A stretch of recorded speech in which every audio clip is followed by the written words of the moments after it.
Hello, friends. First of all, I would like to wish a very happy new year to all of my viewers. Today, I'm going to discuss a very important topics with all of you, that is tax treatment of shares and securities, both listed and unlisted.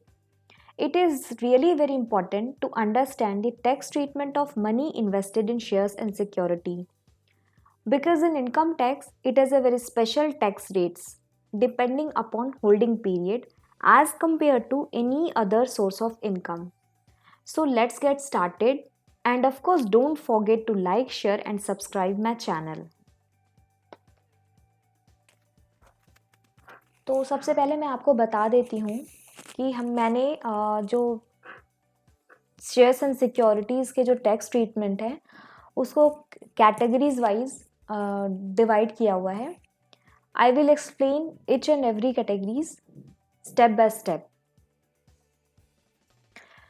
अब मैं आज क्या क्या इस topic में cover करने वाली हूँ. ये सबसे पहले है लिस्टेड और दूसरा है अनलिस्टेड. लिस्टेड में है equity shares and equity oriented mutual funds, और फिर इसमें दूसरा है लिस्टेड बॉन्ड्स एंड डिवेंचर्स, जो हम इसमें पैसे इन्वेस्ट करते हैं. समटाइम्स हम अनलिस्टेड इक्विटी शेयर्स हो गए, अनलिस्टेड बॉन्ड्स हो गए और अनलिस्टेड डिवेंचर्स हो गए, इसमें भी अपने मनी को इन्वेस्ट करते हैं. तो हम इन सारे में जहाँ भी इन्वेस्टमेंट करते हैं इनका टैक्स ट्रीटमेंट आज मैं आपको इस वीडियो में एक्सप्लेन करूँगी. सबसे पहले हम देखते हैं equity shares and equity oriented mutual funds, जो कि हम SIP में इन्वेस्ट करते हैं. ATC के डिडक्शन के लिए एलिजिबल होता है ये. ठीक है, तो इसमें जो हम इन्वेस्ट करते हैं अपना अमाउंट, अपना मनी जो भी हमारा है सेविंग, तो उसका टैक्स ट्रीटमेंट क्या है.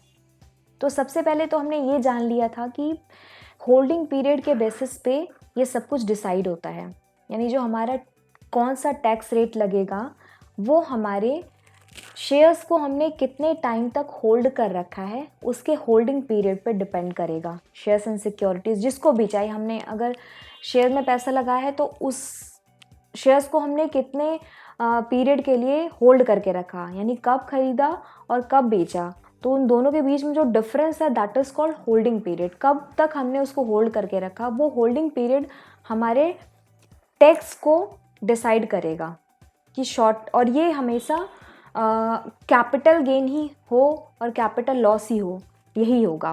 ठीक है, या तो शॉर्ट टर्म होगा या तो लॉन्ग टर्म होगा, तो इस चीज़ को ध्यान रखना है. तो जो इक्विटी शेयर्स और इक्विटी ओरिएंटेड म्यूचुअल फंड में हम पैसा इन्वेस्ट करते हैं तो वो ATC के डिडक्शंस के लिए भी एलिजिबल होता है. और अगर हमने इन्वेस्ट करके उसको अप टू 12 मंथ्स तक होल्ड करके रखा है और हमने उसी अप टू 12 मंथ्स तक में उसको सेल कर दिया, तो शॉर्ट टर्म कैपिटल गेन या लॉस होगा. ठीक है, और जो उसमें टैक्स का जो रेट होगा, अगर हमें कैपिटल गेन होता है यानी शॉर्ट टर्म कैपिटल गेन होगा, तो टैक्स रेट क्या होगा, एट द रेट ऑफ 15%. ठीक है, और अगर हमने जो अमाउंट इन्वेस्ट किया है इक्विटी शेयर या इक्विटी ओरिएंटेड म्यूचुअल फंड्स में, उसमें हमने आफ्टर 12 मंथ्स उसको सेल किया है, तो उसका जो होल्डिंग पीरियड है वो मोर देन 12 मंथ्स हुए हैं, तो वो लॉन्ग टर्म कैपिटल गेन या कैपिटल लॉस होगा. और इसमें टैक्स रेट क्या होगा, एट द रेट ऑफ 30%. अगर हमें कैपिटल गेन होता है तो ये लॉन्ग टर्म कैपिटल गेन होगा और टैक्स रेट होगा at the rate of 30% without indexation. Please remember, यहाँ पे इंडेक्सेशन बेनिफिट नहीं मिलता. और फर्दर मैं आपको बताना चाहती हूँ कि अगर आपने equity shares and equity oriented mutual fund में इन्वेस्ट किया है और आपको लॉन्ग टर्म कैपिटल गेन है, तो इसका जो एग्जम्पशन है अप टू ₹1 लाख तक है. अगर आपको 1 लाख तक अगर आपको लॉन्ग टर्म कैपिटल गेन हो रहा है तो आपका 1038 में इसका एग्जम्पशन मिलता है. उसके बाद का जो अमाउंट होता है, अगर आपका है उससे ज़्यादा है तो फिर आपको टैक्स देना पड़ेगा. ठीक है, तो अप टू 1 लाख तक एग्जम्प्ट है. प्लीज़ रिमेंबर, अगर आपका लॉन्ग टर्म कैपिटल गेन है इस सेक्शन में, तो 1038 में 1 लाख तक आपका एग्जम्प्ट है, आपको टैक्स देना नहीं है. ठीक है, नेक्स्ट देखते हैं. नेक्स्ट है listed bonds and debentures. Listed bonds and debentures जो हैं, अगर हम यहाँ पे अपना पैसा इन्वेस्ट करते हैं तो उसका क्या है होल्डिंग पीरियड, अब हम डिसाइड करता है शॉर्ट टर्म और लॉन्ग टर्म के लिए।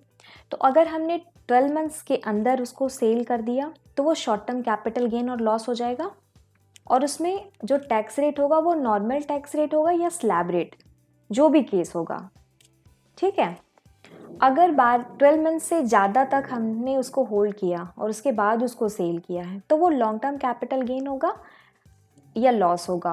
अगर गेन होता है लॉन्ग टर्म में तो टैक्स होगा at the rate of 10% without indexation, ठीक है। इसमें जो टैक्स रेट है वो 10% होगा, tax at the rate of 10%। Next है हमारा unlisted equity shares. Unlisted equity shares अगर हमने किसी कंपनी का परचेज किया हुआ है तो उसका टैक्स ट्रीटमेंट क्या होगा, तो हमने फिर उसको होल्डिंग पीरियड में डिवाइड किया है। अगर वो अप टू 12 मंथ्स तक हमने उसको होल्ड किया है और हमने उसको सेल कर दिया तो शॉर्ट टर्म कैपिटल गेन या लॉस होगा, ठीक है। और उसमें क्या होगा, नॉर्मल टैक्स रेट लगेगा या स्लैब रेट लगेगा एज द केस में भी। और अगर मोर देन 24 मंथ्स होता है तो अगर मोर देन हो जाएगा, अगर 24 मंथ्स के अंदर हमने बेचा तो शॉर्ट टर्म, अगर 24 मंथ्स से एक्सीड कर गया हमारा होल्डिंग पीरियड उसके बाद हमने सेल किया है तो ये लॉन्ग टर्म कैपिटल गेन होगा या लॉस होगा। और अगर गेन होता है तो टैक्स होगा एट द रेट ऑफ 20%। यहाँ पे क्या होगा, हमें इंडेक्सेशन का बेनिफिट मिल जाता है, ठीक है। तो टैक्स तो 20% लगेगा लेकिन यहाँ पे इंडेक्सेशन का बेनिफिट मिलेगा क्योंकि यहाँ पे विथ इंडेक्सेशन है ये 20%। नेक्स्ट हमारा है अगर हमने अनलिस्टेड बॉन्ड्स और डिवेंचर्स में इन्वेस्ट किया है, ठीक है। अनलिस्टेड बॉन्ड्स एंड डिवेंचर्स में अगर हमने अपने पैसे को इन्वेस्ट किया है तो उस केस में होल्डिंग पीरियड शॉर्ट टर्म के लिए क्या है अप टू 36 मंथ्स और लॉन्ग टर्म के लिए क्या है मोर देन 36 मंथ्स। तो अप टू 36 मंथ है जो शॉर्ट टर्म कैपिटल गेन और लॉस होगा, और उसमें जो टैक्स का रेट है वो नॉर्मल टैक्स रेट लगेगा या स्लैब रेट का भी बेनिफिट मिलेगा एज द केस में भी। और अगर मोर देन 36 मंथ्स है तो ये लॉन्ग टर्म कैपिटल गेन होगा या लॉस होगा, और इसमें टैक्स होगा at the rate of 20% without indexation, ठीक है। यहाँ पे इंडेक्सेशन का बेनिफिट आपको नहीं मिलेगा अगर आपने अनलिस्टेड बॉन्ड्स एंड डिवेंचर्स में इन्वेस्ट किया है।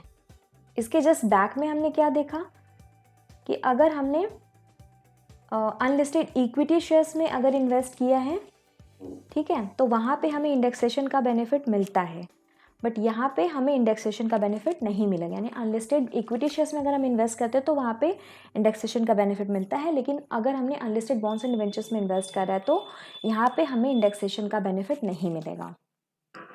नेक्स्ट है अगर हमने अपने फंड्स को डेट ओरिएंटेड म्यूचुअल फंड्स में अगर हमने इन्वेस्ट किया है तो उस केस में भी होल्डिंग पीरियड क्या है शॉर्ट टर्म के लिए अप टू 36 मंथ और लॉन्ग टर्म के लिए मोर देन 36 मंथ्स। तो अगर अप टू 36 मंथ है तो शॉर्ट टर्म कैपिटल गेन और लॉस हो जाएगा, और इसमें भी नॉर्मल टैक्स रेट या slab rate as the case में भी जो भी एप्लीकेबल होगा।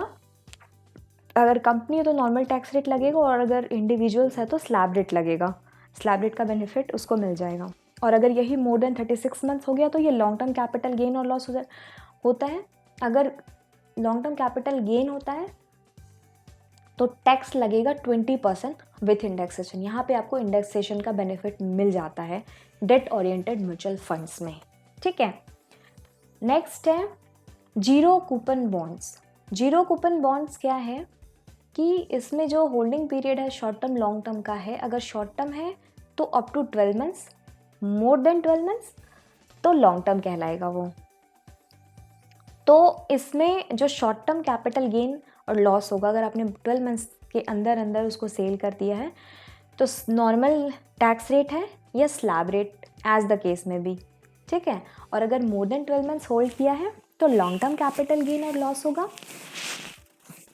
और अगर आपको लॉन्ग टर्म कैपिटल गेन है, अगर आपको गेन हुआ है तो उसमें आपका जो टैक्स लगेगा वो लोअर ऑफ द बिलो 2 क्या है। अगर दो मेथड है इसका कैलकुलेट करने का। जो गेन आया है उस पर 30% विदाउट इंडेक्सेशन सबसे पहले अमाउंट निकालोगे कितना आता है, और फिर निकालोगे उस गेन अमाउंट पर 20% विथ इंडेक्सेशन। तो दोनों अमाउंट में से अगर जो भी लोअर होगा वो टैक्स लगेगा।